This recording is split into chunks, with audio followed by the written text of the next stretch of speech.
Hello students, good morning to all of you. I am Ravi Jadhav sir, physics faculty. Dear students, in our today lecture we discuss about most important unit number 7, dual nature of matter and radiation. बेटे dual nature of matter and radiation जो आपका unit है, इस unit से conceptual marks, conceptual question, numericals and theoretical तीनों type के question board exam में पूछे जाते हैं। ठीक है बेटे, ये जो चैप्टर आपका बिल्कुल सिंपल चैप्टर है, चीजों को समझ लेना है बस। एक बार चीजों को आप ध्यान से क्लास में ऑब्जर्व कर लेंगे, उसके बाद सेकंड टाइम आपको पढ़ने का रिक्वायरमेंट बिल्कुल नहीं होगा। फर्स्ट टाइम ही आप इसको कंप्लीटली इजीली कर पाएंगे। ठीक है, तो प्यारे बच्चों, और नेक्स्ट लेक्चर स्टार्ट करते हैं नेक्स्ट यूनिट के साथ। यूनिट 7 इसका नाम है dual nature of matter and radiation.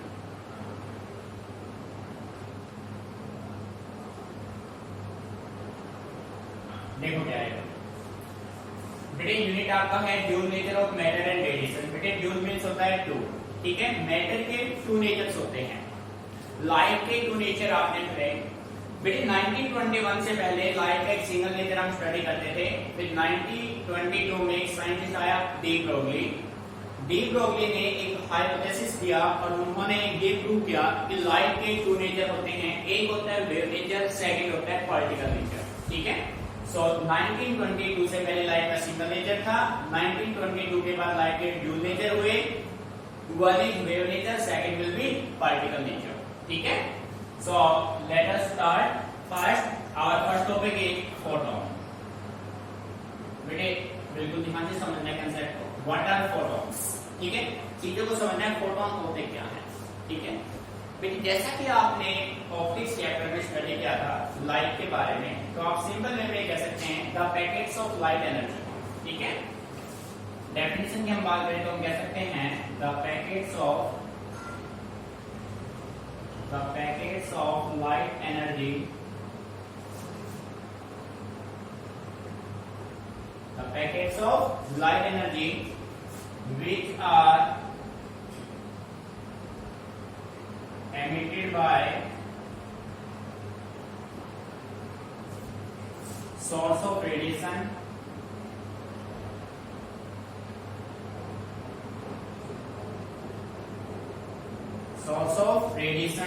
are called photon, बेटे जो फोटॉन्स होते हैं वो पैकेट्स होते हैं लाइट एनर्जी के, लाइट रेडिएशंस के। Packets of light energy which are emitted by source of radiation are called photon. वो सभी आपके क्या होंगे? फोटॉन। अब बेटे जो फोटॉन का कंसेप्ट है वो सबसे पहले सोल्व किया था मैक्स प्लैंक ने, उसके बाद सोल्व किया आइंस्टाइन ने। आप लोगों ने देखा भी होगा आइंस्टाइन का जो रिलेशन है E equal to mc square, theory of relativity, उसी के बेस पे उन्हें 1921 में नोबेल प्राइज मिला था। ठीक है, तो इस चैप्टर में आप बेसिकली सबसे पहले स्टडी करेंगे मैक्स प्लैंक और उसके बाद आइंस्टाइन, दोनों के कंसेप्ट को रिलेट करेंगे और आपके कुछ रिजल्ट्स वहां से सामने आएंगे। ठीक है, तो प्यारे बच्चों हम बात करते हैं प्रॉपर्टीज ऑफ फोटॉन की। प्रॉपर्टीज ऑफ फोटॉन, बेटे चीजों को समझना है, ध्यान से सुनना है, रटने का रिक्वायरमेंट होगा ही नहीं आपको। ठीक है बेटे, प्रॉपर्टीज ऑफ फोटॉन की अगर हम बात करें तो हम सिंपल वे में कह सकते हैं according to Planck's, first point की बात करें बेटे हम, according to Planck's quantum theory,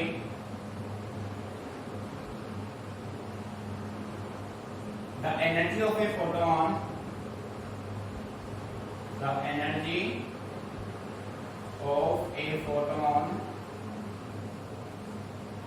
E is equal to hν।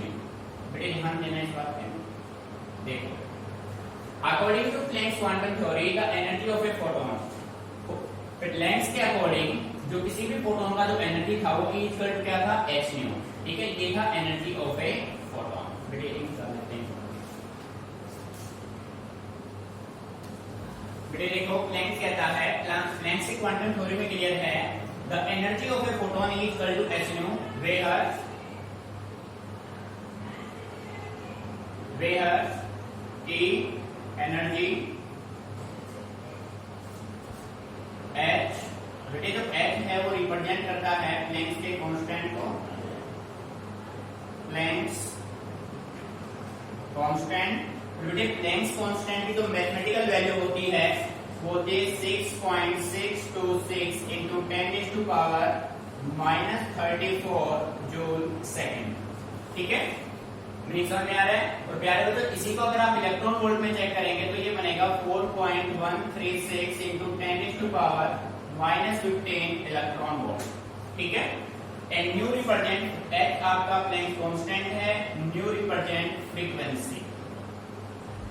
Frequency of light.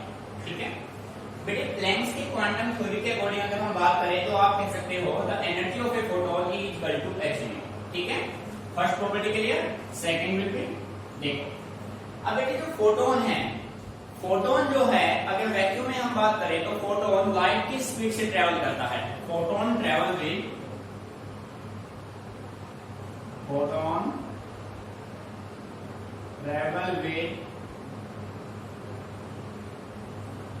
Speed of light, और speed of light c equal to एक रिलेशन आपके पास बनेगा 1/μ0 इन वैक्यूम। बेटे इस बात पे ध्यान देना, जब कोई भी फोटोन वैक्यूम में ट्रेवल करेगा ना तो उसका जो स्पीड होगा वो लाइट की स्पीड के इक्वल होगा, mean c equal to 1/√μ0 mathematically आप कह सकते हो वैक्यूम में कोई भी photon 3 into 10⁸ metre per second की स्पीड से ट्रेवल करेगा। ठीक है, सो बेटे नेक्स्ट आप कह सकते हैं the speed of photon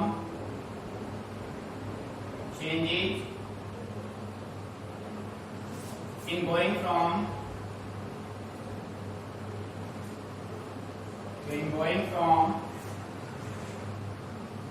one medium to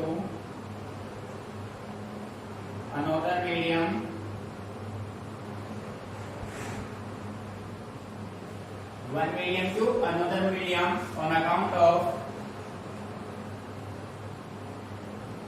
on account of change in wavelength of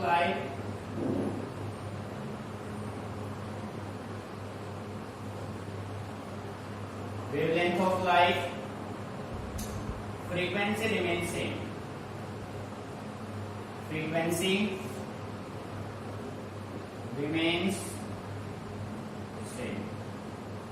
बेटे इन दोनों पॉइंट पे ध्यान दीजिए। जो फोटोन है, जब कोई भी फोटोन वैक्यूम में ट्रेवल करेगा ना तो वैक्यूम में फोटोन लाइट के स्पीड से ट्रेवल करेगा, और जैसे आप फोटोन को वैक्यूम को छोड़ के किसी मीडियम में ट्रेवल कराएंगे तो मीडियम में आपको अच्छे से क्लियर है, रिफ्रैक्शन में हमने स्टडी किया हुआ है, जब लाइट एक मीडियम से दूसरे मीडियम में जाएगा तो लाइट का स्पीड डेफिनेटली क्या होगा, चेंज होगा। क्यों चेंज होगा? क्योंकि लाइट का वेवलेंथ क्या होता है, चेंज, बट फ्रीक्वेंसी क्या होता है, कांस्टेंट। सेम सिचुएशन फोटोन में बनेगा, जब फोटोन वैक्यूम में ट्रेवल करेगा तो उसका स्पीड होगा लाइट का स्पीड, जब यही फोटोन एक मीडियम से दूसरे मीडियम में जाएगा तो इस फोटोन का स्पीड चेंज होगा। क्यों चेंज होगा? क्योंकि फोटोन का जब एक मीडियम से दूसरे मीडियम में जाएगा तो उसका वेवलेंथ क्या होगा, चेंज होगा। बेटे क्लियर? थर्ड प्रॉपर्टी, फोर्थ में आप ये कह सकते हैं the rest mass of a photon is 0। अब बेटे आप इसके किस एनालाइज कर सकते हैं, भाई हम +1 से पढ़ते आ रहे हैं कि जो मास है किसी भी बॉडी का कभी 0 नहीं हो सकता, बट यहाँ पे हम कह रहे हैं the rest mass of a photon is 0। ऐसा कैसे हो सकता है? बेटे अब इसके लिए कंडीशन है, और वो कंडीशन ये है that is photon can not exist at rest. बेटे देखो, आइंस्टीन ने कहा कि जो फोटोन है उसका रेस्ट मास 0 होगा। अभी उनसे रिप्लाई किया गया, सर ऐसा कैसे हो सकता है, मास तो किसी का 0 हो नहीं सकता। तो आइंस्टीन ने रिप्लाई दिया, ये फोटोन जो है ना वो कभी रेस्ट एग्जिस्ट करेगा ही नहीं। नहीं समझ में आ रहा है? ठीक है, आपके पास दो क्वेश्चन बनेंगे, what is the rest mass of photon and why? तो आपका आंसर होगा the rest mass of photon is 0 because it does not exist at rest. Second आपसे पूछा जाएगा photon can not exist at rest, then your answer will be because the rest mass of photon is 0। Very clear? ठीक है, तो यहां से relation आप दे सकते हैं और आपका जो रिलेशन होगा वो होगा m is equal to m not by under root 1 minus v square by c square. ठीक है बेटे, ये हो गया। यहां से m नॉट को आप कंसीडर करेंगे तो m नॉट आपके पास क्या आएगा, m under root 1 minus v square by c square. ठीक है, but for photon,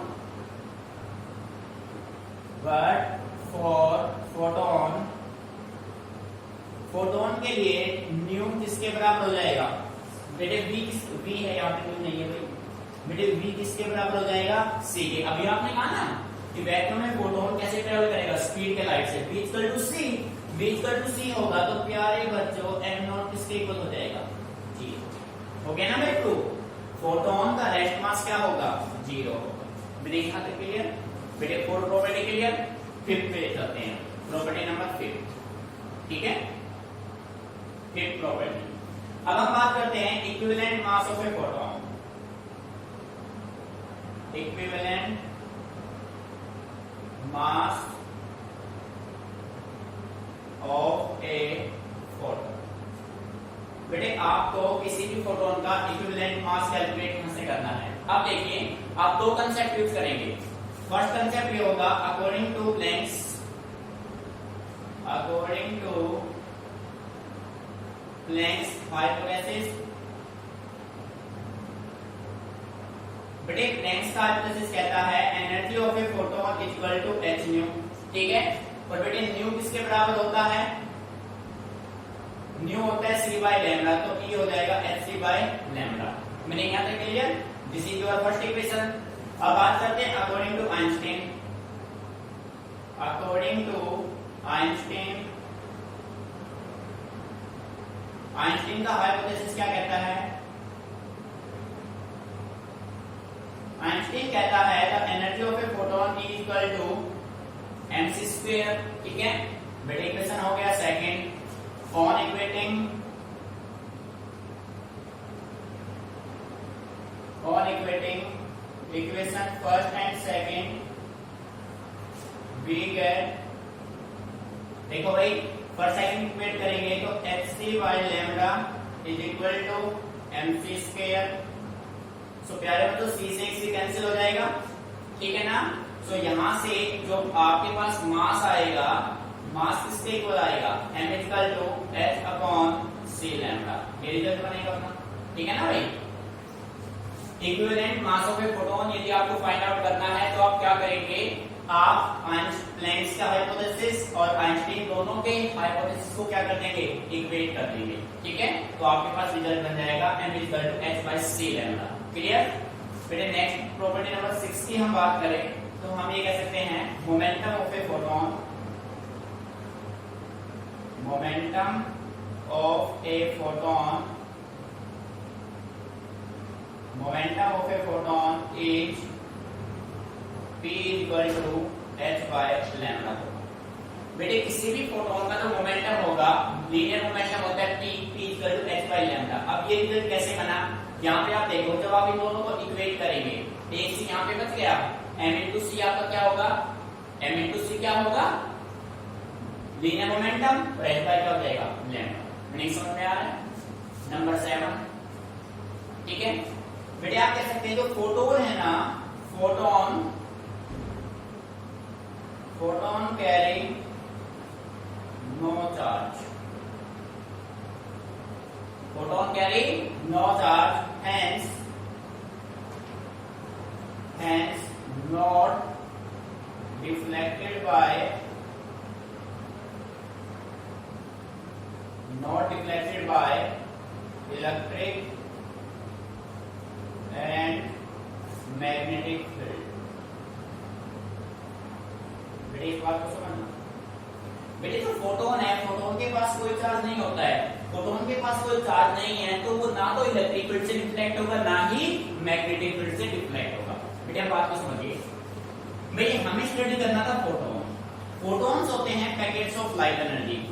the packets of light energy which are emitted by source of radiations are called photon. ठीक है बेटे, हमने बात की प्रॉपर्टीज ऑफ फोटोन की, तो according to Planck's quantum theory, Planck's कहता है किसी भी फोटोन का जो एनर्जी होगा, energy E is equal to वो हमेशा किसके इक्वल होगा, h न्यू के, where h represent Planck's constant, जिसके मैथमेटिकल वैल्यू होगी 6.626 into 10⁻34 जूल सेकंड। इसी को अगर आप चेंज करेंगे तो इसको आप कह सकते हैं 4.136 into 10⁻15 इलेक्ट्रॉन वोल्ट बनेगा। न्यू यहाँ पे फ्रीक्वेंसी। सेकेंडली, जब कोई भी फोटोन वैक्यूम में ट्रेवल करेगा तो उसका जो स्पीड होगा वो लाइट की स्पीड के इक्वल होगा। ठीक है बेटे, जब हम इसी फोटोन को एक मीडियम से दूसरे मीडियम में लेके जाएंगे तो फोटोन का स्पीड चेंज होगा, because its wavelength changes in going from one medium to another medium. Next बेटे, जो फोर्थ पॉइंट है, ये पॉइंट आपका मोस्ट इंपोर्टेंट पॉइंट है। The rest mass of photon is zero. अगर आप यहाँ तक फॉर्म नहीं करके छोड़ देंगे तो बात बनेगी नहीं, क्योंकि उसका रीजन साथ देना जरूरी है। क्योंकि आप प्लस वन से पढ़ते आ रहे हैं, स्टार्टिंग से पढ़ते आ रहे हैं कि किसी भी बॉडी का मास कभी भी जीरो नहीं होता है। तो आप कहेंगे photon can not exist at rest, photon rest पे एग्जिस्ट ही नहीं करेगा तो उसका मास जीरो होगा ही नहीं। तो आपने रिलेशन बनाया m equal to m not by under root 1 minus v square by 6 square, यहां से m नॉट हो गया। अब देखिए फोटोन का कंडीशन आपने मेंटेन किया कि फोटोन का जो वेलोसिटी है वो स्पीड ऑफ लाइट के बराबर हो जाएगा। जब ये दोनों डाटा सेम होंगे तो रेस्ट मास क्या हो जाएगा, जीरो हो जाएगा। बेटे ये याद रखना है आपको रिलेशन। ठीक है, नेक्स्ट हमने बात की equivalent mass of a photon. बेटे किसी भी फोटोन का इक्विवेलेंट मास फाइंड आउट करने के लिए हमने प्लैंक्स के हाइपोथेसिस और आइंस्टीन के हाइपोथेसिस दोनों को इक्वेट किया तो अपने पास एक रिजल्ट बन गया। ठीक है, फिर हमने फाइंड आउट किया मोमेंटम ऑफ ए फोटोन। भाई कोई भी जो फोटोन है वो किस मोमेंटम से ट्रेवल करता है, P होता है h बाई लैम्डा। ये रिलेशन आपने इन दोनों इक्वेशन से फाइंड आउट किए हैं, आपस में दोनों को इक्वेट करते हैं। ठीक है, फिर बेटे हमने देखा जो फोटोन है उसके पास किसी भी टाइप का कोई चार्ज नहीं है। किसी भी प्रॉपर्टी में हमने फोटोन के चार्ज को रिप्रेजेंट नहीं किया है। जब फोटोन के पास कोई चार्ज ही नहीं है तो ये फोटोन जो है वो ना तो इलेक्ट्रिक फील्ड से रिफ्लेक्ट होगा और ना ही मैग्नेटिक फील्ड से। सिंपल वे में आप कह सकते हैं फोटोन पे ना तो इलेक्ट्रिक फील्ड का इफेक्ट होगा ना ही मैग्नेटिक फील्ड का। ठीक है, तो प्यारे बच्चों अच्छे से इसको ऑब्जर्व कीजिए, इंपोर्टेंट कंसेप्ट है। किसी भी पॉइंट में कोई प्रॉब्लम है आप डिस्कस कीजिए, रटना नहीं है, चीजों को समझना है। ठीक है,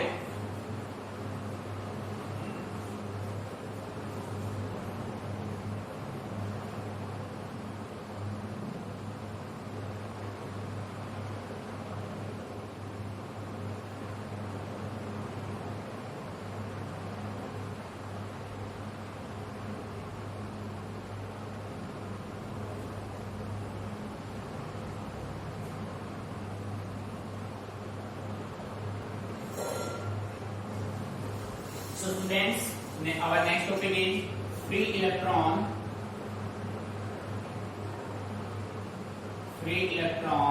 of a metal surface। बेटे ध्यान से समझना, इसका अच्छा कंसेप्ट है। देखो हम इसको डायग्रामेटिकली समझते हैं पहले। बेटे टॉपिक के अकॉर्डिंग, टॉपिक के नाम से आपको पता लग जाएगा कि आपको इसमें क्या राइट करना है। अब मान लीजिए कि आपके पास कोई एक मेटल का सरफेस, ठीक है, इस मेटल में ये फ्री इलेक्ट्रॉन है, ये हो गए फ्री इलेक्ट्रॉन। ये जो इलेक्ट्रॉन्स है ना बेटे, ये इलेक्ट्रॉन इस मेटल के सरफेस में कहीं भी मूवमेंट कर सकते हैं बट इससे बाहर नहीं जा सकते। तो इन सभी को नाम दिया जाएगा free electron of a metal surface. अब इस सर्किट में जो करंट है वो कब फ्लो करेगा, जब सर्किट में इलेक्ट्रॉन फ्लो करेंगे।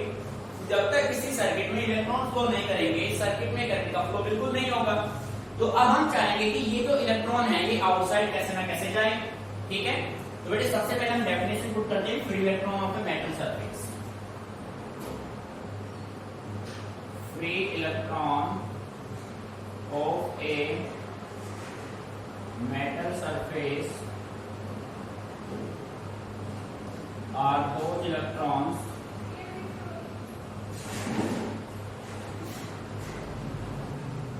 which are free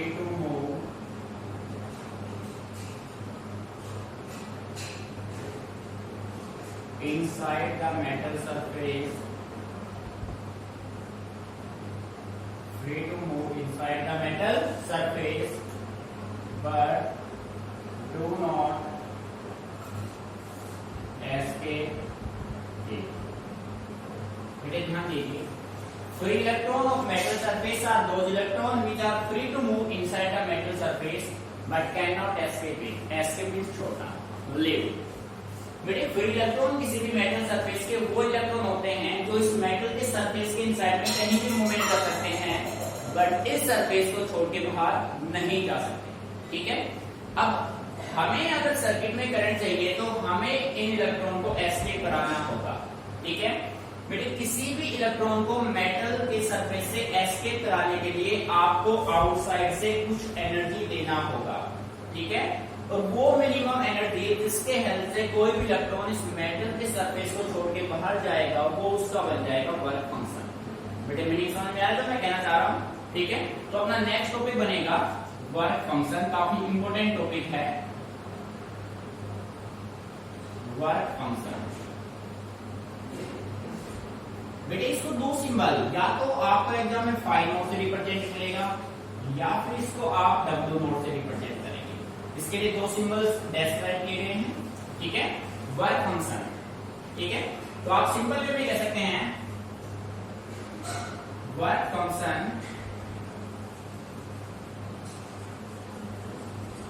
work function of A metal surface is the minimum energy required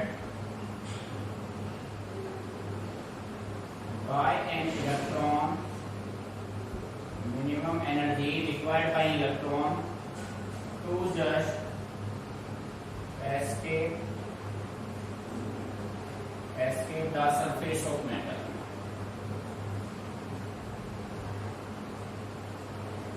बेटा प्रैक्टिकली समझना ध्यान से, रटना नहीं है, बहुत इंपोर्टेंट टॉपिक है भैया। आपको टॉपिक दे गए वर्क फंक्शन। देखो फ्री इलेक्ट्रॉनों पे मेटल सरफेस से ये आपका प्रोसेस चेन सिस्टम शुरू हो गया। आपने देखा था कि ये जो इलेक्ट्रॉन है इस मेटल के सरफेस में कहीं भी मूव कर सकते हैं बट इससे बाहर नहीं जा सकते। अब हम चाहते हैं कि यहां से इलेक्ट्रॉन बाहर जाए। क्यों जाए? ताकि सर्किट में करंट फ्लो कर सके।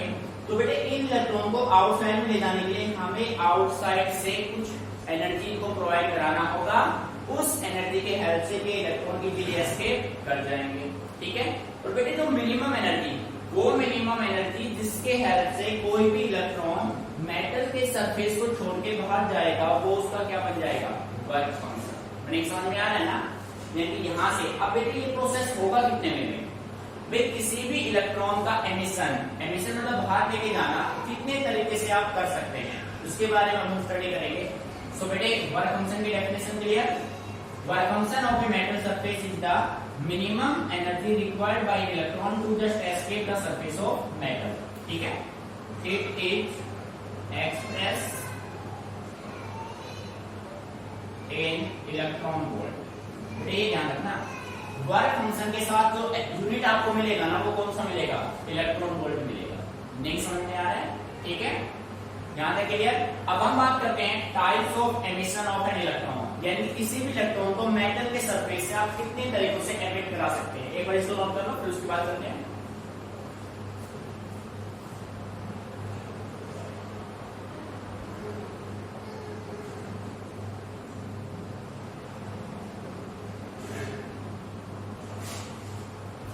सो स्टूडेंट्स अब हम बात करते हैं टाइप्स ऑफ एमिशन की। तो प्यारे बच्चों हेडिंग बना लीजिए, types of emission of an electron.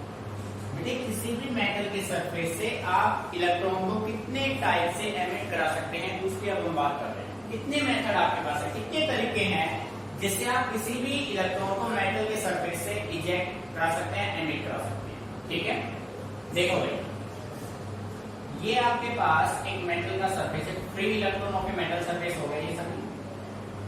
ठीक है, बेटे जैसा कि आप जानते हैं ये सभी इलेक्ट्रॉन इस मेटल के सरफेस में कहीं भी मूव कर सकते हैं, बट इससे बाहर नहीं जा सकते। अब इन इलेक्ट्रॉन को हमें इजेक्ट कराना है, एमिट कराना है, तो कौन कौन से तरीके आप यूज कर सकते हैं? भाई एक तो आप हमें तो इसको minimum energy means work function provide कराना है। इन इलेक्ट्रॉन को जैसे मिनिमम एनर्जी वर्क फंक्शन मिल जाएगा, ये मेटल के सरफेस से बाहर चले जाएंगे। यानी कि इनके पास इतना एनर्जी नहीं है कि ये बाहर जा सके, इसको थोड़ा सा भी एनर्जी मिल जाएगा तो ये इलेक्ट्रॉन इजीली मेटल के सरफेस से बाहर चले जाएंगे। ठीक है, तो बेटे फर्स्ट मेथड हमने इसके लिए यूज किया थर्मायोनिक एमिशन। थर्मायोनिक एमिशन बेटे ध्यान देना, नाम से क्लियर हो रहा है। देखो कौन सा एमिशन है? थर्मायोनिक। बेटे थर्म मींस क्या हो गया? टेम्परेचर, यानी कि आप इसको क्या करेंगे? हीट अप करेंगे। अब जैसे देखो बेटे आपने इस मेटल के सरफेस को यहां से लिया हीट एनर्जी, हीट किया, जैसे आप इसको हीट अप करेंगे इन इलेक्ट्रॉन में कोलिजन स्टार्ट होगा और ये इलेक्ट्रॉन टेम्परेचर से एनर्जी गेन करेंगे और एनर्जी गेन करके इजेक्ट हो जाएंगे और इलेक्ट्रॉन मेटल के सरफेस से बाहर आ गया। बात समझ में आ रही है ना? तो आप सिंपल वे में डेफिनेशन देखो, बिल्कुल नाम से क्लियर हो रहा है। थर्म, थर्मायोनिक, थर्म मींस क्या होगा? Temperature by heating. ठीक है, सो आप कह सकते हैं the emission of electron, the emission of an electron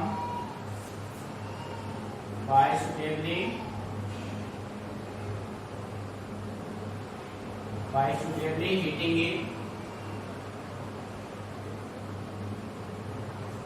by suitably heating it, ठीक है, is called thermionic emission, is called thermionic emission। मेरे मीनिंग क्लियर हुआ? जब आप किसी भी मेटल सरफेस को एक सुटेबल हीट प्रोवाइड कराएंगे, सुटेबल टेम्परेचर में हीट अप उसको करेंगे, तो इलेक्ट्रॉन को एक्स्ट्रा एनर्जी मिल जाएगा, उससे मेटल के सरफेस से क्या हो जाएंगे? इजेक्ट हो जाएंगे। ठीक है, हियर वर्क फंक्शन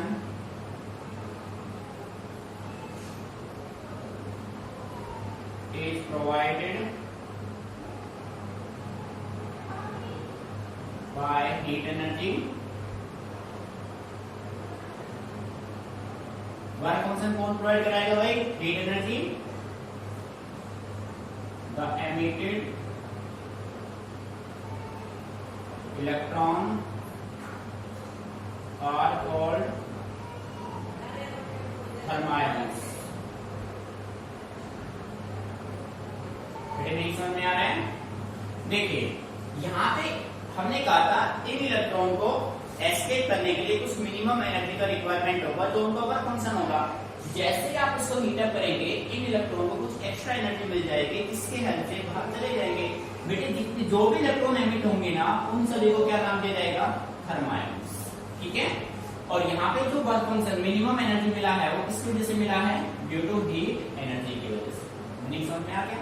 तो फर्स्ट आपका मेथड हो गया thermionic emission. Clear? Similar way में बेटे सेकंड की आप बात करें तो सेकंड आप कह सकते हैं फील्ड एमिशन। सेकंड मेथड आपका होगा field emission.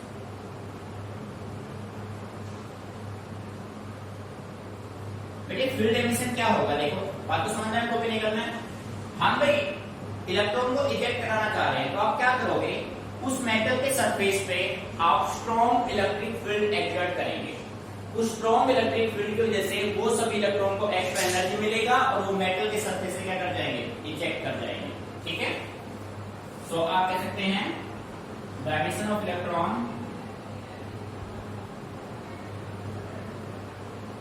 Emission of electron by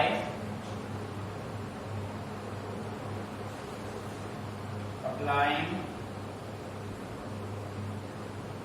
strong electric field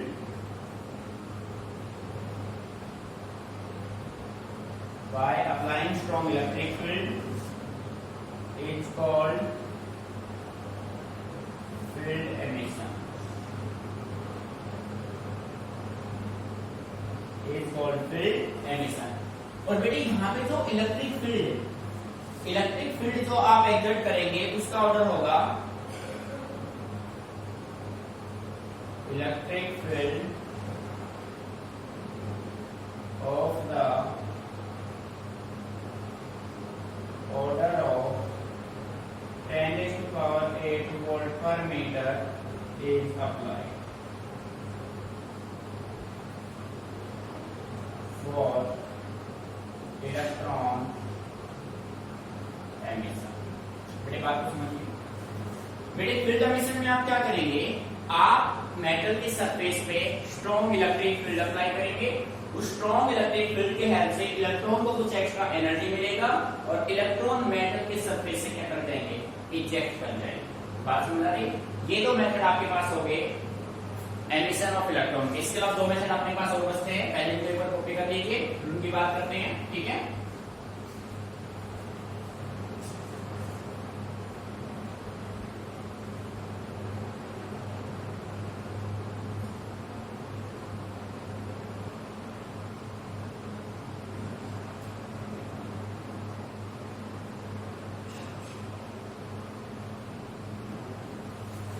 बेटे नेक्स्ट आपके पास है फोटो इलेक्ट्रिक एमिशन। नंबर 3 पे है फोटो इलेक्ट्रिक एमिशन। काफी इंपोर्टेंट पॉइंट है आपका, ठीक है बेटे। देखो अब इसमें आप किसी भी इलेक्ट्रॉन को मेटल के सरफेस से कैसे इजेक्ट कराएंगे। देखो फोटो इलेक्ट्रिक, बेटे फोटो के नाम से फोटोन इंडिकेट हो रहा है ना, यहाँ पे चेक करो, फोटो इलेक्ट्रिक एमिशन, फोटोन। यानी कि आप क्या करेंगे, मेटल के सरफेस पे फोटोन को इंसिडेंट करेंगे। कैसे, देखो ये आपके पास एक मेटल का सरफेस है, इस मेटल के सरफेस पे ये हो गए फ्री इलेक्ट्रॉन। बेटे ध्यान समझना इसको, हम इन इलेक्ट्रॉन को इजेक्ट कराना चाहते हैं, तो हमने क्या किया, इस पे एक फोटोन लिया जिसका एनर्जी किसके बराबर है, h nu। एक photon whose energy is h nu is incident on the metal surface। बेटे अब ये इलेक्ट्रॉन इस एनर्जी को क्या करेंगे, एब्जॉर्ब करेंगे और एनर्जी को एब्जॉर्ब करके मेटल के सरफेस से कहां चले जाएंगे, इलेक्ट्रॉन इजेक्ट हो जाएंगे। मैंने कहा है समझ में, इस एनर्जी को उन्होंने गेन किया और इलेक्ट्रॉन यहां से क्या हो गया, इजेक्ट हो गया। तो कंडीशन क्या है, कैसे काम किया हमने, तो यहां पर ऐड करेंगे when a photon of suitable frequency is incident